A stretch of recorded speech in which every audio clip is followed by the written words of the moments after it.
Hello guys and welcome to another track guide video, and today we got Monza, and this is the version without the chicane. So you will probably be thinking, okay, where is the first turn? But you actually go flat out and really don't stop until what is usually the second corner. So I will just try to explain how I did my lap and where you can probably pick up a little bit of time. And without further ado, let's get going.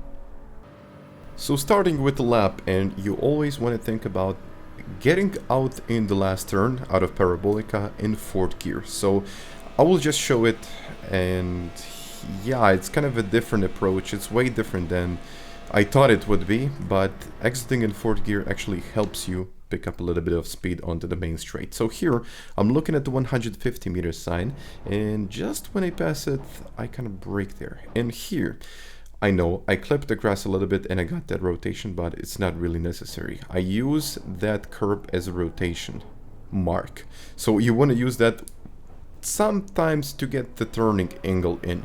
So when you pass the curb, start the turn in. And I think it's going to be a pretty useful reference as you go around the track. So here, 50 meter sign, but I'm braking slightly later at about 30 meters before the corner, downshifting in this corner and then looking for this mark. So it's kind of an opening on the right hand side, and this is where I upshift in third and put the throttle down. So it's very important to take the wide line into both of these turns and just carry more speed, actually as much speed as you possibly can onto those straights. So here 50, I downshift in the third to get rotation and back into fourth to get, just kind of to get more speed onto the straight. And you can see me, I'm doing that quite a lot with this car. I mean, it's a thing in GT7. I don't think it's going to work in any other sim, but yeah, it's working in GT7. So here I'm looking at the patch right before the 100 meter sign. I'm braking right there, exactly there.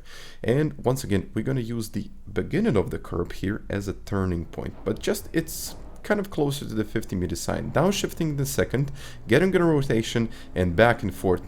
And as I said before, you can see me doing that quite a lot.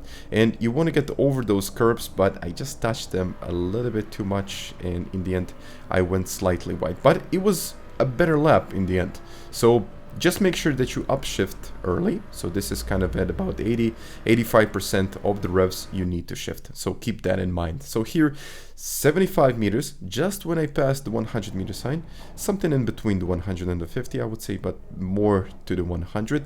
You're turning in using second gear as a rotation, just a little tap on the brakes to turn in a bit more. And here I'm using this pole to upshift in fourth gear and put the power down. So this is the important part, as I was probably talking about in the intro of this video. So you have to upshift in fourth gear to kind of get more speed onto the straight, and don't upshift into sixth gear as you cross the finish line, which will help you get a little bit more time. But again guys, if you enjoyed this video, please smash the like button, and you can even subscribe to the channel if you really like to. So once again, thank you very much for watching this, and I'll catch you guys next time. Bye.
You have got to be kidding me.